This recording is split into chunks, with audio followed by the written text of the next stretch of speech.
Preface to The Dragon and the Raven, by G. A. Henty. My dear lads, living in the present day of peace and tranquillity, it is difficult to picture the life of our ancestors in the days of King Alfred, when the whole country was for years overrun by hordes of pagan barbarians, who slaughtered, plundered, and destroyed at will. You may gain, perhaps, a fair conception of the state of things if you imagine that, at the time of the Great Mutiny, the English population of India approached that of the natives, and that the mutiny was everywhere triumphant. The wholesale massacres and outrages which would in such a case have been inflicted upon the conquered whites could be no worse than those suffered by the Saxons at the hands of the Danes. From this terrible state of subjugation and suffering the Saxons were rescued by the prudence, the patience, the valour, and the wisdom of King Alfred. In all subsequent ages, England has produced no single man who united in himself so many great qualities as did this first of great Englishmen. He was learned, wise, brave, prudent, and pious, devoted to his people, clement to his conquered enemies. He was as great in peace as in war, and yet few English boys know more than a faint outline of the events of Alfred's reign, events which have exercised an influence upon the whole future of the English people. School histories pass briefly over them, and the incident of the burnt cake is that which is, of all the actions of a great and glorious reign, the most prominent in boys' minds. In this story I have tried to supply the deficiency.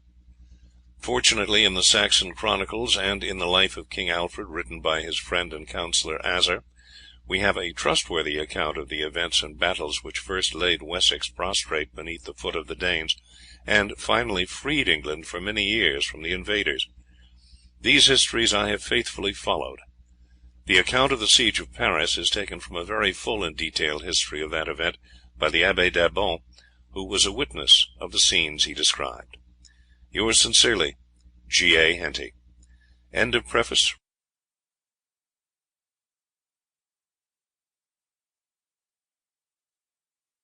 The Dragon and the Raven, by G. A. Henty. Chapter 1. A low hut, built of turf, roughly thatched with rushes, and standing on the highest spot of some slightly raised ground. It was surrounded by a tangled growth of bushes and low trees, through which a narrow and winding path gave admission to the narrow space on which the hut stood. The ground sloped rapidly. 20 yards from the house the trees ceased, and a rank vegetation of reeds and rushes took the place of the bushes, and the ground became soft and swampy. A little further, pools of stagnant water appeared among the rushes, and the path abruptly stopped at the edge of a stagnant swamp, though the passage could be followed by the eye for some distance among the tall rushes. The hut, in fact, stood on a hummock in the midst of a wide swamp, where the water sometimes deepened into lakes connected by sluggish streams. On the open spaces of water herons stalked near the margin, and great flocks of wildfowl dotted the surface. Other signs of life there were none, although a sharp eye might have detected light threads of smoke curling up here and there from spots where the ground rose somewhat above the general level.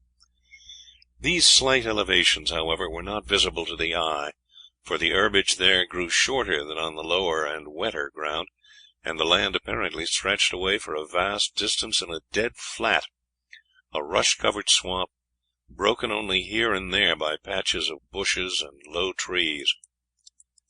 The little hut was situated in the very heart of the fen country, now drained and cultivated, but in the year 870 untouched by the hand of man, the haunt of wildfowl and human fugitives. At the door of the hut stood a lad some 14 years old.